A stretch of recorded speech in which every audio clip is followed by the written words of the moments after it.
What do you say to people that say to me, when I say what you've been saying, they say to me that this isn't the year. This isn't the time to start a third party. This isn't, we have to oppose Trump because he's such an existential threat. What do you say to those people?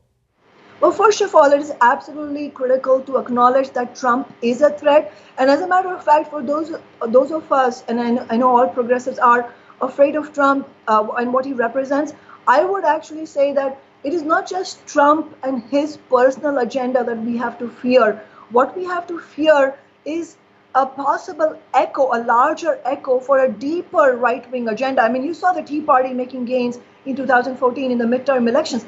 These are scary prospects for us if we really want to make American society really work for regular people, really fight against bigotry and oppression. Then we do have to fight against the Donald Trumps of this world, of this country. But here's the problem. Here's the logical breakdown when people say, well, if you're afraid of Trump, if you're worried about Trump winning, then you need to get behind Hillary and you can't talk about third-party politics this year. Here's the logical problem.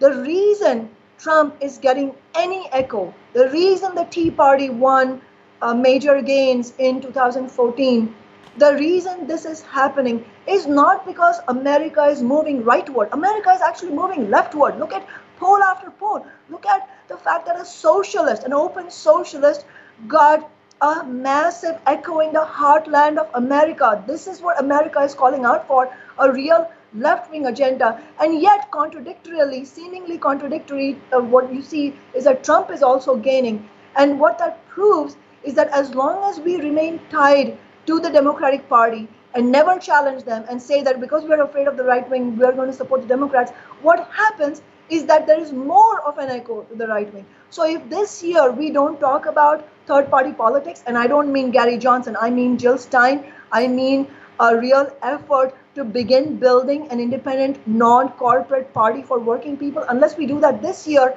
what's going to happen is that there is going to be more discontent among American working people. They're going to be looking for an alternative to corporate politics. They're not going to find that alternative in the Democratic Party. They're going to correctly reject the Democratic Party. And where are they going to turn? This year they've turned to Trump. Imagine if Bernie Sanders had listened to Socialist Alternative. We were calling on him to run as an independent in the first place. He did not. We still supported his campaign.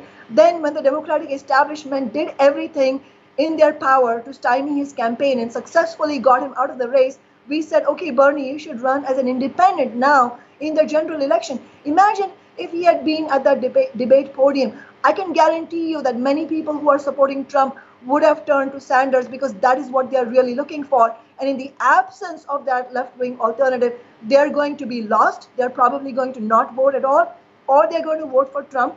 And many people, progressives, will just throw their hands up in the air and vote for Clinton. As long as we remain on this sort of mouse wheel of Republican versus Democrat, what we're going to see is more of an echo for the right wing. So I would be really afraid of that. And that is why urgently begin building the project of an independent party for the 99%. And here's how it connects with Jill Stein. As you said, Jimmy, it's important to support Jill Stein this year.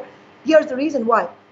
We don't have any illusion that Jill Stein is going to win. I mean, we're not in dreamland. But imagine if on election night, Jill Stein has won many millions of votes.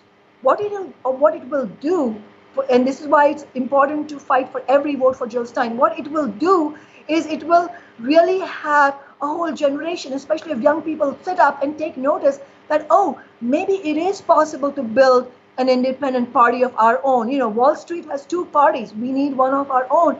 And if we can fight for every possible vote for Jill Stein this year, it will allow us to raise that question in a serious way. And on the basis of her getting a strong vote, we can begin a serious conversation about an independent party that will be an alternative to this complete political circus that you have on offer, where in the wealthiest country in the history of humanity, you have half the population of this country struggling with poverty. This absurd situation can be changed, but we need our own political voice, and that voice needs to be rooted in mass movements, in the fight for a higher minimum wage, in the fight to end the gender pay gap, in a fight against Wall Street. But this party, this movements need our own party, and our party need to run our own candidates. That needs to be done.